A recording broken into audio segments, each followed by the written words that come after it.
Time to abandon ship. Oh no! Here we go!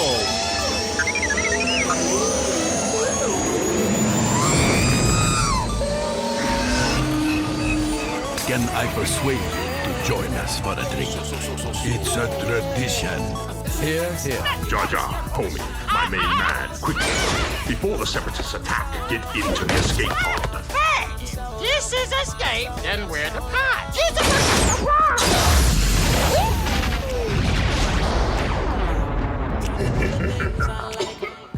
Welcome back to Star Wars Escape Pod. I'm your host, Josh, and we have our co-host, Blake, and our good friend, Darian, joining us in the Escape Pod today to talk to you all about Andor Episode 5, The Axe Forgets, which is, seems to me, the second episode in another 3-episode arc. We're going to be breaking this down and getting into all the things we may have noticed, and things we liked, things we didn't like, and the usual stuff. So, let's get into it.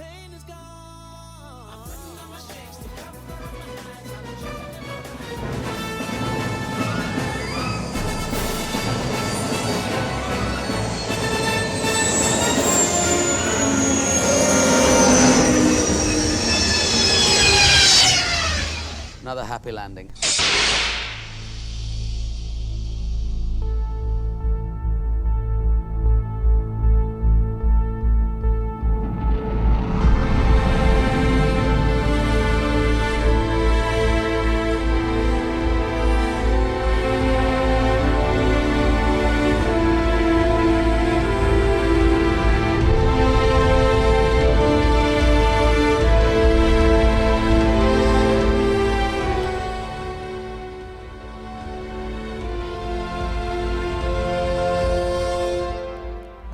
Welcome back to the podcast, Blake and Darian. What's up? Hello there. Back to entertain the audience of Star Wars Escape Pod with another episode breakdown. And episode 5, I mean, the first thing I noticed right off the bat, I think I mentioned it in the intro, but this is now the second time in which we've had 2 episodes that have just kind of just been build-up episodes, and then now we know the next one is going to be the heist, right? All action, yeah.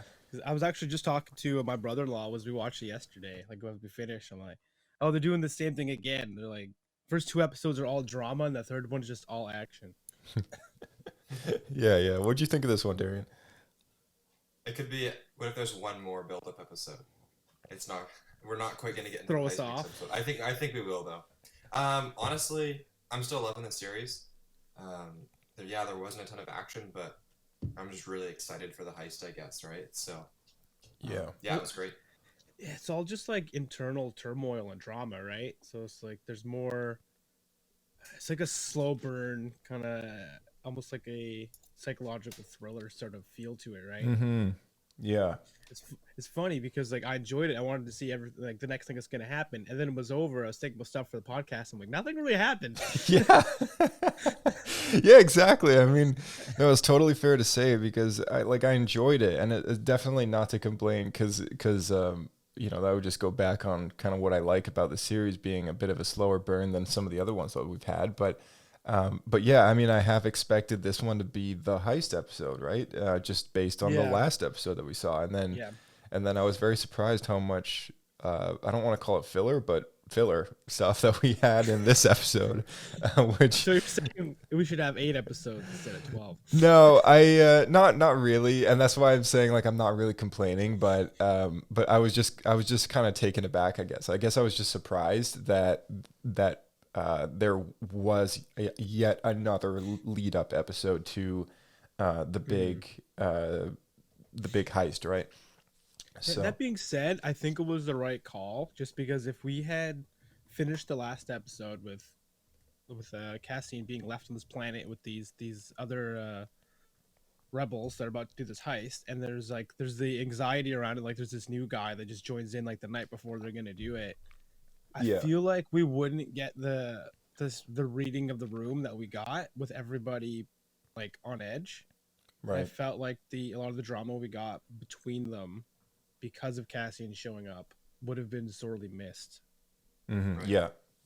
Yeah, for sure. Because that one really, this episode really targeted in on what's his name, Skeen, kind of his paranoia about Andor, his mistrust of the guy that shows up right before the big job, right? So I liked him a Probably could lot come into though. play again too. yeah, I think it will. There's gonna be a drama at the beginning of the next episode, and then Cassian's gonna like save everybody, and then they'll trust him. he's got you calling the shots right now. Yeah, that's what's gonna happen. That's safe. So I like There's that kind of a Skeen lot guy going though. on right now, though, isn't there? Like, we're seeing that dude that went to his mom's house. He's back. The Yeah. first scene with that I thought was great. I really liked it a lot. The back and forth with him and his mom as he's like eating cereal, blue milk and Yeah. Melu runs. being forced to live at his mom's house because he's just out unemployed. You see the juji fruit? There's juji fruit on her fruit stand there. Yeah. The spiky looking mango thing is a Melu run, which was most famously made in Star Wars Rebels. It came up a lot. Yeah. The Melu runs, it's just like Oh, I got the name wrong. That's what I was thinking of. Was that? But I'm calling it juji fruit. oh yeah ooh, and I think I know what you're talking about. You're thinking of those purple ones, the ones from Clone Wars that were like everywhere. Okay, I totally I'm forget the too name of mixed them. up then. Those Yeah, pictures in the orange. I'm blanking on what those are called, believe it or not. But yeah, I know what you're talking about. Yeah, those like pomegranate looking, glowing kind of pear things that look like Yeah. an onion as well at the same time. It's kind of weird. What a lovely fruit. Right? So his name is Syril. And I thought to myself, Cereal? like, cereal. Yeah, Syril eating his cereal. Cereal. Yeah. Cyril eating a cereal and blue milk. Cyril is kind of the first antagonist character that really has such an immediate shift in his story that we're able to sympathize with the character right away. Because I looked at him prior, even though he's not technically Imperial, I kind of looked at him as an Imperial loyalist, just a guy who kind of Yeah. follows the law, doesn't in no way whatsoever fighting the Empire at this time of their reign. And Oh yeah. If you just watched the show and you didn't know really the difference between Imperials and non-Imperial police, you would just assume he's Imperial. yeah, exactly, right. And not that he's a huge fan of the Empire coming in and basically firing him, taking his jobs, but I would definitely call him kind of a loyalist to a degree for sure, based on his character and a guy who's just all about the law, right? Like he's literally trying to do his job the way that the Empire's kind of set it up to happen for, and he basically just loses everything to this dude who he chases down and thwarts his plans. And so I think it's the first time that, at least for me in a Star Wars movie, that I'm able to kind of look at an antagonist character like that and go, I actually kind of feel bad for him. Like he's just gone up against a rebel and lost his job, and he's like crashing at his mom's house, and they have to ask their uncle to like help him out and stuff, right? Like this kind of sucks to the guy. He's like, and like It's like an other perspective, right? yeah, exactly. So that if you screw up as an Imperial or whatever, you either get choked out by Vader or you just get like tossed aside and unemployed and live in your mom's basement. Yeah, we're always looking at the one side of the story being like these rebels who, just keep shooting up different stormtroopers and whatever. And it's like, dude, one of those guys, he's got a name. He's got a family. Yeah, If you've that's seen right. Robot Chicken, his name's Gary. And I mean, it's just a funny like situation to think about. Yeah, that stormtrooper, he just lost a leg or whatever. Yeah, that's probably just a regular average guy who now can't do his job, Yeah. and he's like probably knowing the Empire gonna be tossed aside and expendable, right? That's always the side that I've always really enjoyed. And I know when George did his works, he just ignored that entirely. They were basically just clones or whatever, right? You were just faceless bad guys. But I know the first time I saw a perspective like that with stormtroopers was a novel by Timothy Zahn. And he did it's called Allegiance, and it follows this group of stormtroopers who, I guess similar to Finn, are supposed to do something they don't want to, and so they actually they flee. Like they go on the lam from the Empire, and the one of them like stays and hunts them down. So I guess that's basically Bad Just Batch. Bad but Batch. Yeah. Yeah. Except this book came out in like 2000. Was this the same series of books that introduced Mara Jade to the canon or to the EU? Sorry. Yeah. That's not the first time Mara Jade showed up. Mara Jade first shows up in the Thrawn trilogy, but she is in these novels as well. Right. Yeah. She played a primary part of one of those books. Yeah. Yeah. So that's definitely kind of it's a perspective that we don't always get, right? No, it's cool, and it adds a lot of sympathy to like the Empire, because like a lot of the people who are like stormtroopers, pilots, whatever, are just normal people that needed a job. It's the upper echelons, the people in charge that are all bad. Yeah, exactly. I mean, down to the lowest kind of imperial worker. The lowest of the lowest imperial workers are basically just slaves, right? Because then they get branded with the tattoos and everything. That conversation even came up in the episode with Skeen showing his tattoos to Andor. Right? We could talk about that because he recognized them, but I didn't know what they were. I think he didn't explain it. Yeah, I didn't look too much into it. From what I understood, it was basically just like concentration camp style brandings and tattoos, part of different groups of workers, right? So that's what I kind of got from it. I don't know, if anyone else got anything different from that, but that's just kind of what I thought he was a soldier. It was like a soldier tattoo. Well, his brother, he said his brother was a farmer, right? He said he said at one point in the episode that the Empire basically came into their world and just took everything his brother had, very similar to what Lothal and all their people go through in Rebels. And his brother basically just goes out to sea, fills his pockets full of rocks, and hops overboard. So he's like so depressed that he just kills himself. Right? Just the fact that they even brought that up in a Star Wars show to me is pretty crazy. Yeah. You never hear about suicide. No, yeah, you hardly ever hear about that stuff, right? So I mean, you see a bunch of kind of sacrificial suicides in Rogue One, but you don't really see that's different. A depressed, degraded kind of So hearing a story like that, and then like looking at a guy like Syril, and it's like, dang, wow. I mean, I never really thought this deeply about characters in Star Wars before. I mean, it's very like face level, like this is great fantasy. We can get into lore and stuff like that, but really talking about kind of like what's this character feeling right now. That's never really been a huge subject in Star Wars at all. It's like it's always been kind of a glossed over, as fantasy is, right? Like I don't look too deeply into the relationship between Snow White and whoever finds her in the forest, but I mean, it's a fantasy, right? You don't really think about that kind of stuff. It's like it's all for like it's all the grand narrative. Yeah, the grand narrative. Yeah.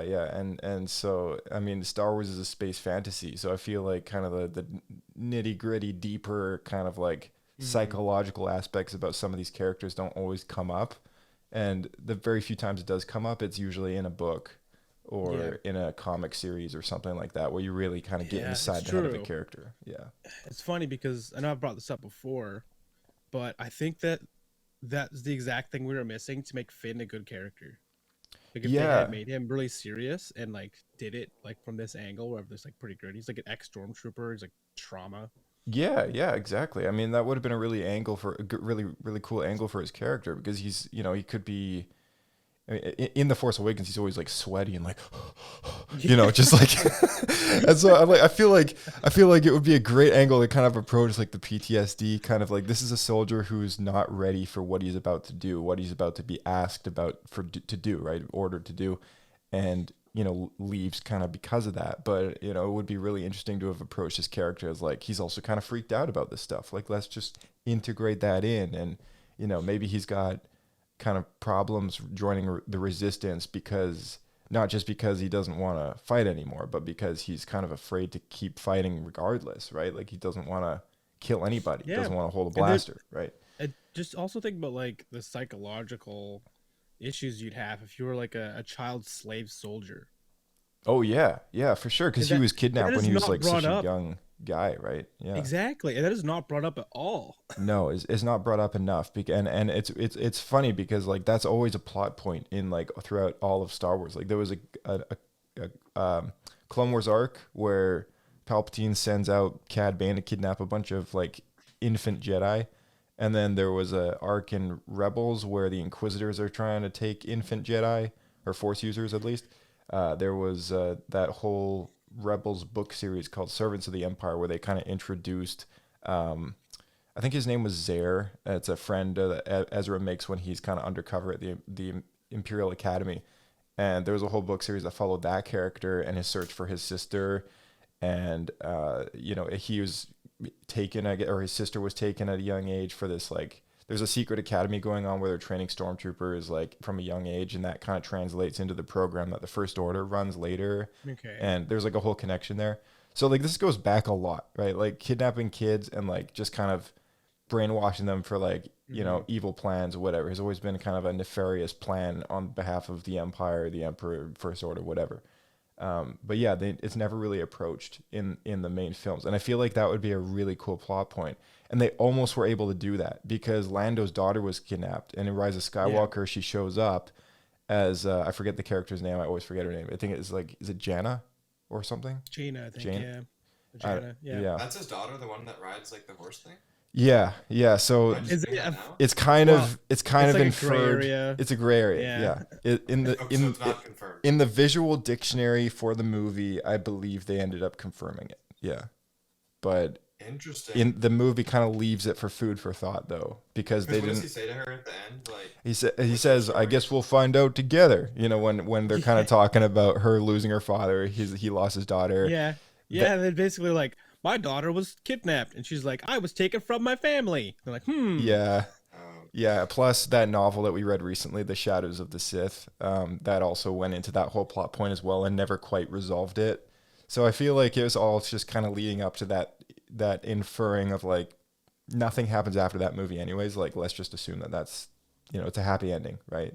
Like, I mean, can you imagine that moment happening and then knowing that after that movie takes place, they end up realizing, oh, actually, you're not my daughter? like, there's no way, like after all that, everyone gets a medal, First Order, evil forever in the universe is gone. That's what it would have been if Lando's like, oh, I made a mistake. Actually, you're not my daughter. Yeah. That's the ending if Rian Johnson directed. Yeah. Psych. Exactly. Yeah. Ah, surprise. Yeah. It was nothing at all. Surprise. That'd be quite funny. To get back to Syril though, my kind of question I'll pose to the room just before we move on to the next point is, will he join the ISB? Obviously he's not happy with the Empire.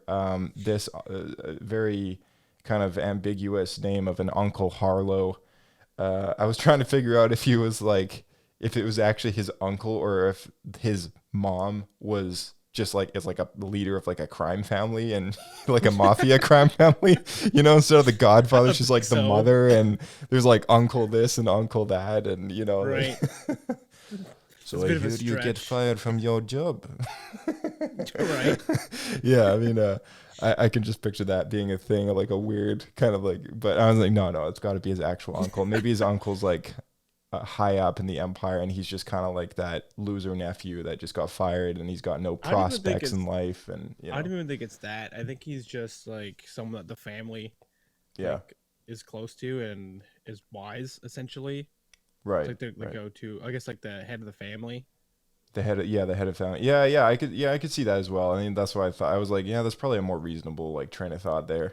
It's probably not some. So is that an option for him though to go to the ISB? Do you think, or is he gonna go like a rogue cop kind of thing and go for Andor himself? I don't know. I have a feeling that'd be interesting. That would be cool too. That would be very cool too. But I have a feling like this whole episode, anytime we saw him at the kitchen table, it was all about his prospects in life. He's got none. We got to talk to Uncle Harlow. We're gonna get it sorted out. So and Uncle Harlow said he shouldn't be a cop. Yeah, that's right. He shouldn't be a cop because that's exactly what the corporate authority is. It's like a private. It's like a corporate based police force, right? So the ISB isn't quite the same. And I feel like based on the genre of this show, it's a likely chance that he could be eventually inducted in the ISB.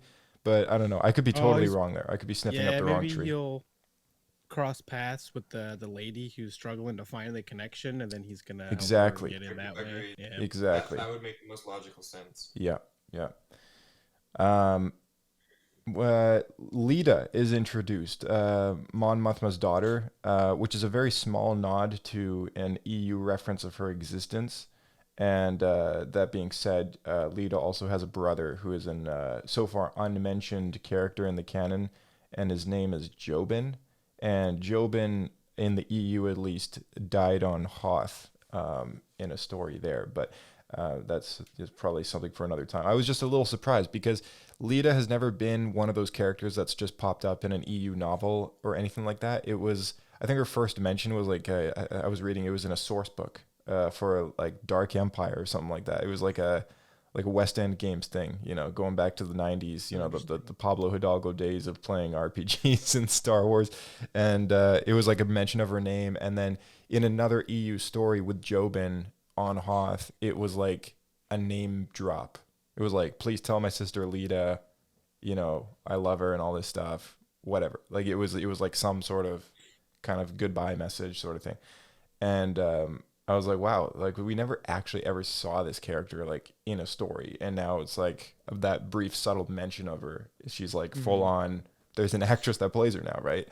So it's funny that her page is longer in the canon now than in the EU. That's a very rare case, you know? Yeah. Imagine being the guy at West End Games who just like wrote that in just because. Dude, Like, yeah. an actual thing. It's like such a Cool. small thing, right? So I mean that's the thing, right? Like I think there's so much hope that we can have for a lot of these subtle EU mentions that just get dropped here and there that are like, wow, that just kind of canonized this and that. And I mean, we were talking about it in the last week's episode about some of the artifacts in Luthen's store, I think it was, or the like sky, a shop. the Kyber that he gives Andor, right? Like that kind of canonized that whole piece of history about that the KOTOR stuff, right?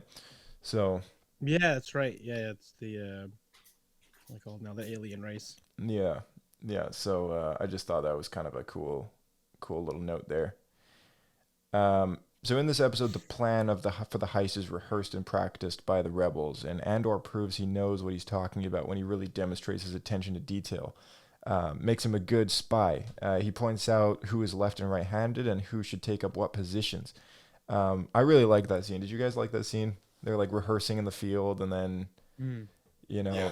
kind of like the person whose like loyalty is questioned actually kind of like saves the day, and he's like, no, he's left-handed, he's like right-handed, but he shoots with the left, and all this stuff, and it's like, how do you know these things? Like, It shows us too as the audience to like trust him and like this guy's the real deal kind of thing. yeah. I mean, did you notice it when they were marching and there's like the front two guys are facing one way and the next two guys are facing the opposite way? It looked weird. Yeah, it did look weird. Yeah. So I mean, it was it was just kind of like a neat little like, oh, the new guy just knows what he's talking about, you know, and I just like that. I like when that happens, when kind of the underdog or the one who's kind of like, oh, should we trust him? You know, like what does he have going like that can contribute to our group? And then they end up being like the one that comes in and kind of blows everyone's minds for some weird reason. So yeah, it was pretty cool.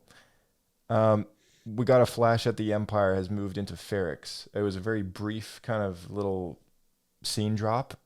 Someone has taken up a hotel as their base of operations. I feel like we're going back there. I feel like Ferrix is not gone from the story. Like we haven't left Ferrix behind after that whole event with corporate authority. So there's a good chance that Bix is going to come back into the show. Ferrix is going to play an important role later. And maybe at this point it'll be, you know, more heavily under Imperial authority kind of thing. But do you guys have any kind of speculation about that? I would say just because I'm thinking when Syril's like looking at him in the holo projector thing, right? He's looking at the old Andor, like the younger version of Andor. Sorry. I feel like that almost is a little bit of a hint that there's something else going on there. Like he hasn't let it go, obviously. And so that's going to be a connection back to Ferrix. And maybe that's where he's going to run into the lady there, join in, and then they're going to go after Andor through that way. Because she's trying to hunt him, right? Trying to connect everything together. Because she's kind of figuring out... it seems like she's figured out the rebellion. Because they're splinter cells. And she's trying to connect them together.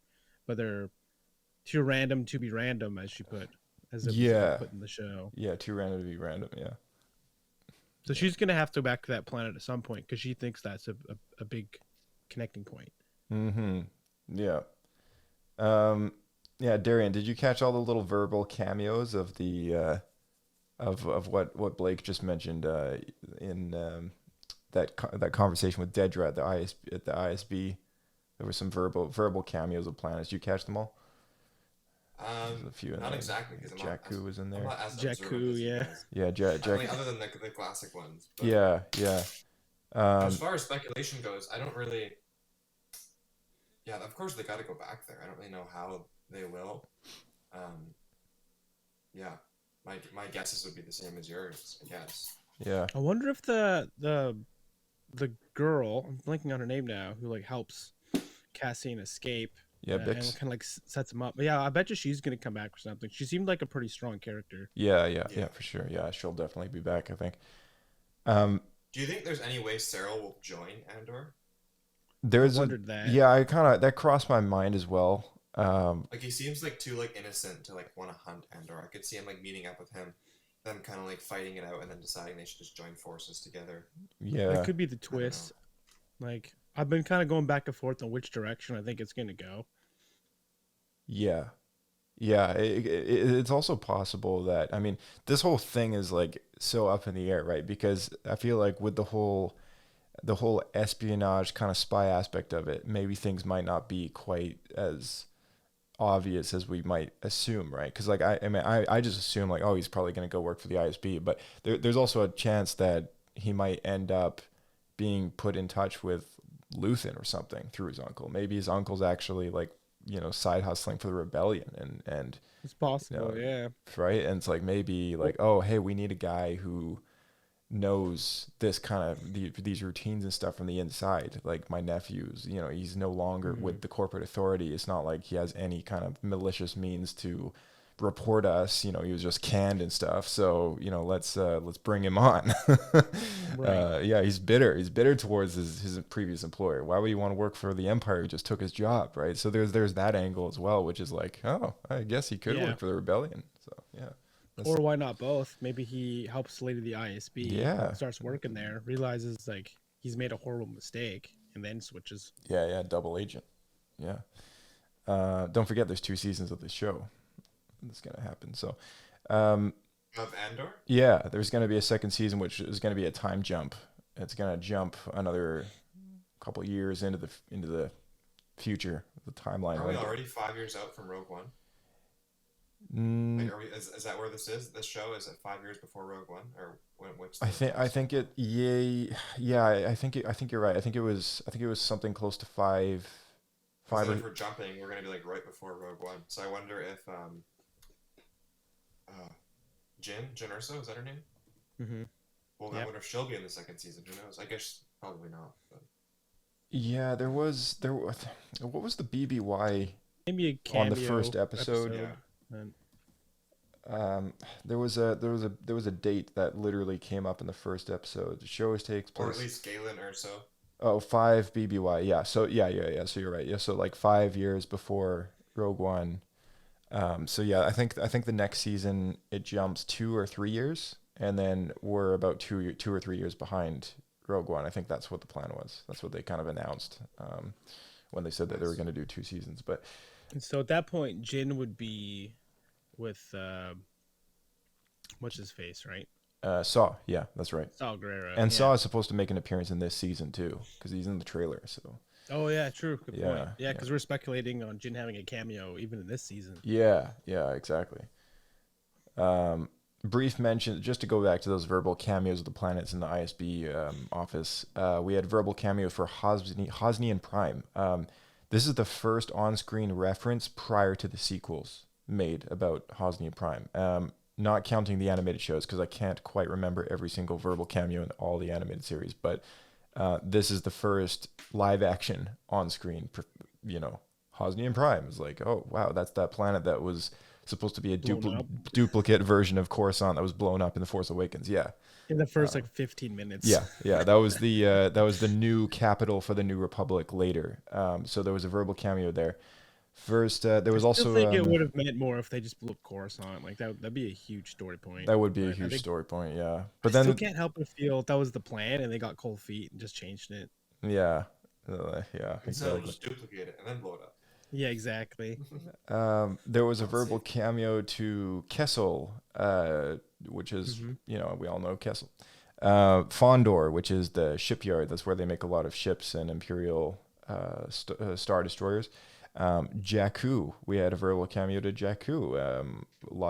There was a lot of some sort of activity going there. Was there a proton something or another or whatever going to Jakku? I don't know if this was on behalf of like if they were talking about these rebel cells or if they were talking about like Imperial shipments, kind of like events They taking got place. missing. Or, Yeah. But like subtle brief mention to Jakku is tie-ins to the Aftermath trilogy, where Jakku was kind of set up as a contingency planet to lure the rebellion into a fight there, and they were planning to blow up the planet with every single Imperial remnant and Rebel remnant around the planet, and that whole plan ended up getting thwarted.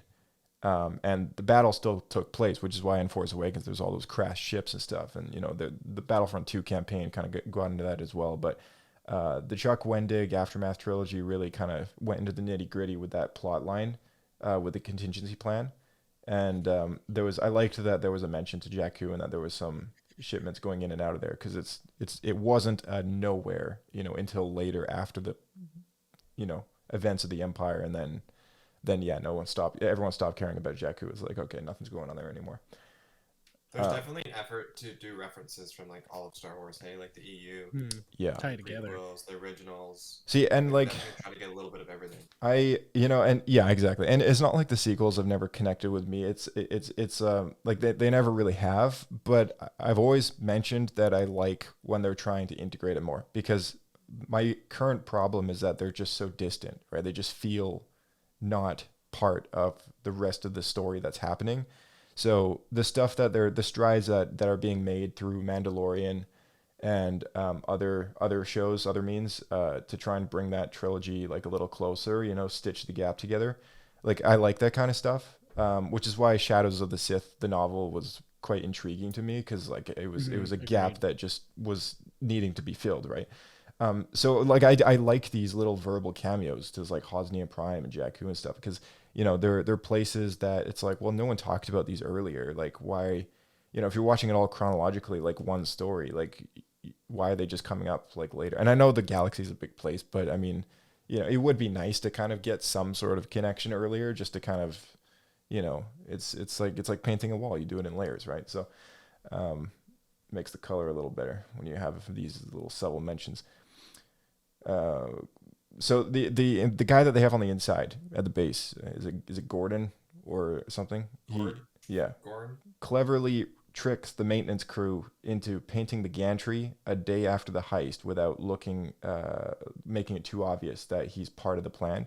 So he kind of like says, I want this done tomorrow, and then they kind of like, well, the big celebration is tomorrow. We don't want to do it tomorrow, and he's like, all right, then do it the day after tomorrow, right? So he kind of like makes it more obvious. He knew that was going to happen. Like he called the bluff as far as like knowing that they would probably protest that. So I feel like that was kind of a well worded way of like not making it obvious, just straight up like, I want you to do this in 2 days. Don't touch it tomorrow. And then, knowing that he's got his crew going in and stealing all the money. So I thought that was kind of Why smart. does he want it painted at all? Was he just trying to give himself an alibi? I think it's just a job that needs to be done, like in But the. if they weren't going to do it on the holiday anyway, then what's the point of having the conversation? Yeah, well, I don't know, right? Like I think that's just it. It's probably he could probably force them to do it, But I wonder if it's going to hide evidence or something, like the day after it's going to get painted and cover something up. That's what I was wondering. Yeah, maybe. Yeah, that's true. Yeah, that's true. Actually, maybe there's some invisible ink or something. Like, I don't know. There's a whole lot of stuff that we don't know about. Like, I mean, even that the leader of their rebel cell just kind of shoves off at the end of the night, takes a gun, just leaves, and it's like everyone's like, oh, where are you going? And it's everything's on a need to know basis, and she's just like, You'll find out. It's like, all right, I guess this next episode, it's going to be interesting because there's a lot of stuff that we're not going to know, right? It's going to happen. So do we actually see the? I'm just rewatching the scene with Gorn. Is that they show like a ship? Is that the ship they're gonna take with the heist? The It's train like thing, right? Yeah, the big train. Yeah. It has like all like the doors down in the ground. Yeah. There's like a big train with Super funky. on rails on the. There's rails Okay. above it or something. So yeah, they're gonna be taking that whole thing and motoring down the tunnel, I guess. And they mentioned something about how all the workers there, soldiers, whatever you want to call them, want to watch the eye, right? Like, Mm-hmm. that's what's The, gonna happen in meteor the sky? shower. Yeah, that's the big meteor Yeah. shower. Yeah, so everyone's gonna be like distracted while they're Exactly. loading up the goods. Yeah. Yeah, Skeen pulls a knife on Andor. The truth comes out about the Kyber and his promise of payment. And then later he admits to Andor what causes his brother's death. I know we already mentioned this, but what I want to mention afterwards, like it kind of goes back to that conversation of like, why do people join the rebellion? And I think that's a very important part of this show is like, why are people doing this? You know, like your life is on the line. You know, if you look back at, you know, World War II and you think to all those like heroic people who were smuggling people in their walls, and it's like, wow, like they had like the guts to actually defy what was happening in their country to do the right thing, to do the humane thing, right?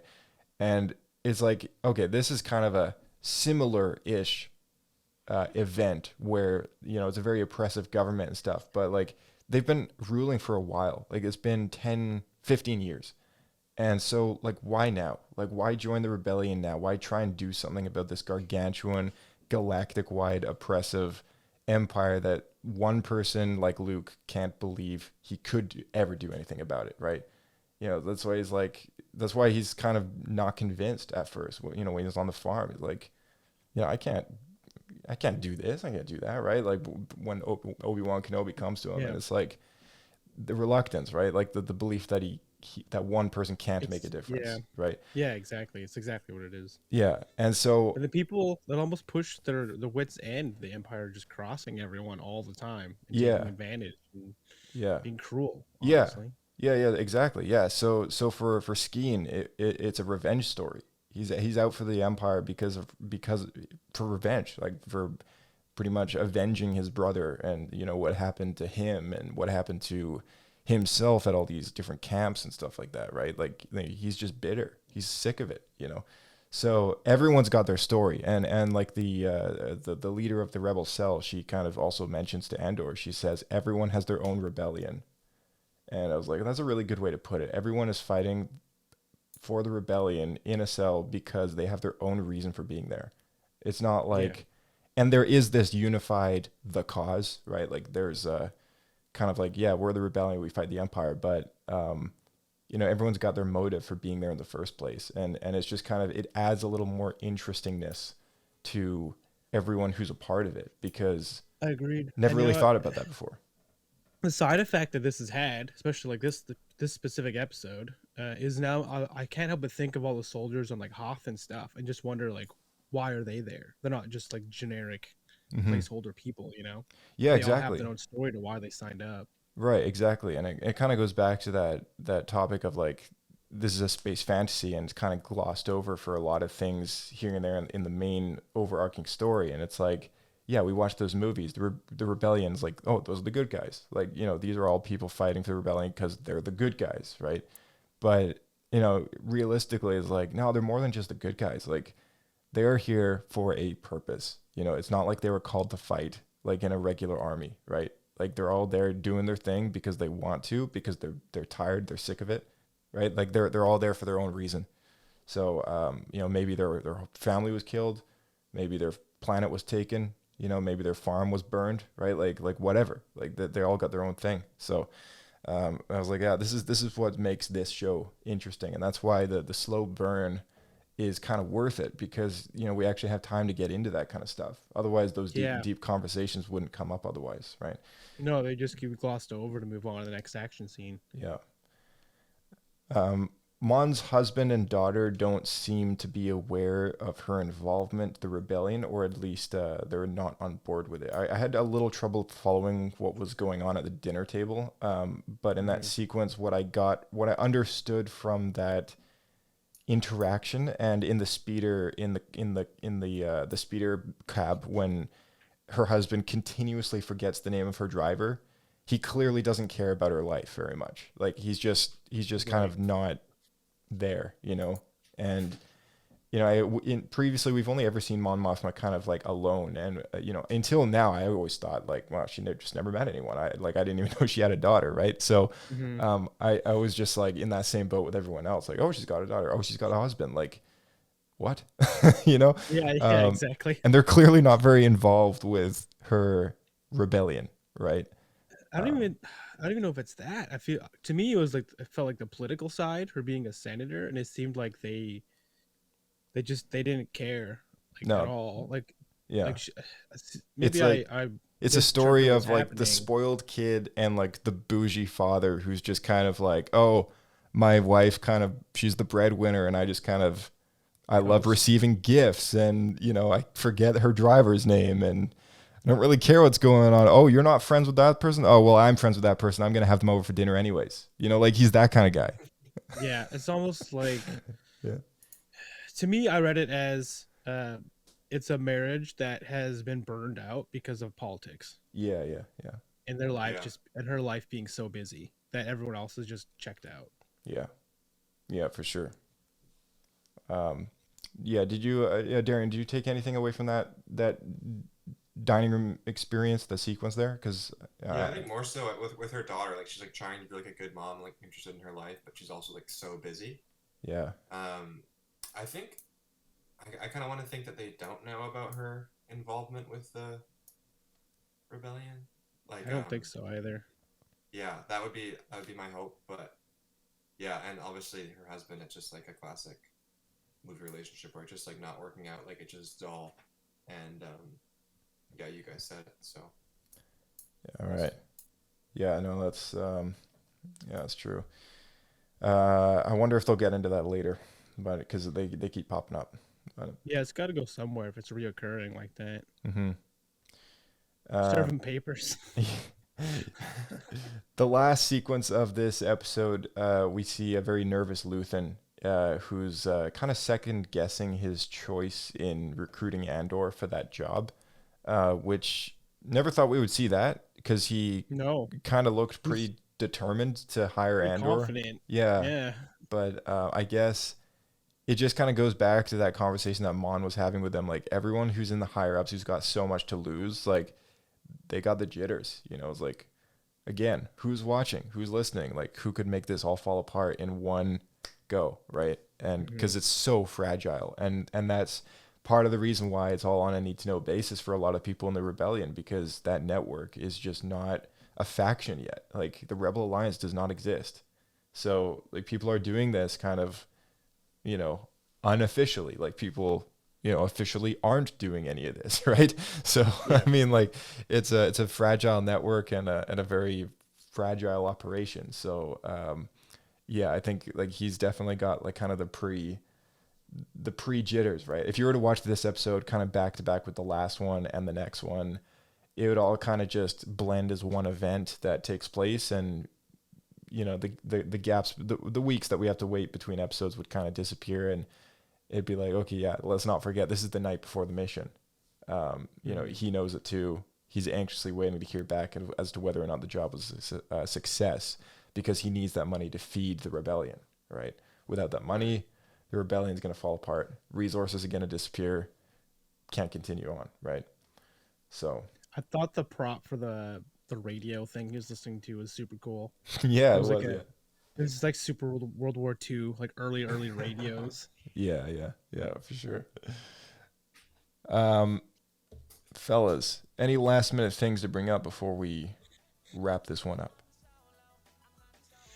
I guess I'm excited to see how the heist goes wrong, because that always happens in these movies.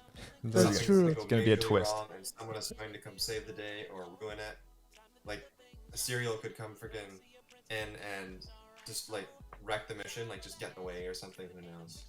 I bet the Imperial guy who turned, what was his name? Gorn? Yeah, Gorn or something. Yeah. I bet he dies. That's my guess. Something happens and he dies. So you're thinking we're gonna get a Rogue One style sacrifice going on? I do, yeah. This just the level of grit and drama in this show. Like someone's got to die. Yeah. Yeah. I mean, we know Andor makes it out. So. Yeah. Spoilers. Yeah. Or that guy that wanted the crystal or took the crystal from him. I could see him giving up his life for Andor too. Yeah, that's true. That's a really good observation. Yeah, I mean, what has he got? Yeah, maybe he's got nothing left to lose, but maybe he thinks like, oh, I can do this, and someone else is gonna now have like the belief in the cause, right? Because that's why a lot of people join the rebellion and rebels. It's like they had no motive to join the rebellion, and then boom, the rebellion comes in and saves their skin or helps them out, and then they're like, now I want to be a part of this. I want to help people. And sometimes that's just the motive that they have, right? Sometimes it's not about revenge or bitterness. Sometimes it's about actually helping people because that was extended to them. And that's kind of how some of the rebellion ends up growing into like a fire, right? It's like the spark that lights the fire of the rebellion that will burn the empire down. A spark of rebellion. A spark of rebellion. That's right. Be careful here, you might start a spark of rebellion. Yeah, Agent Callus. Agent Callus. All right. We'll catch you guys in the next one. Sounds good. Thanks for having me. We'll see you out there. Keep flying.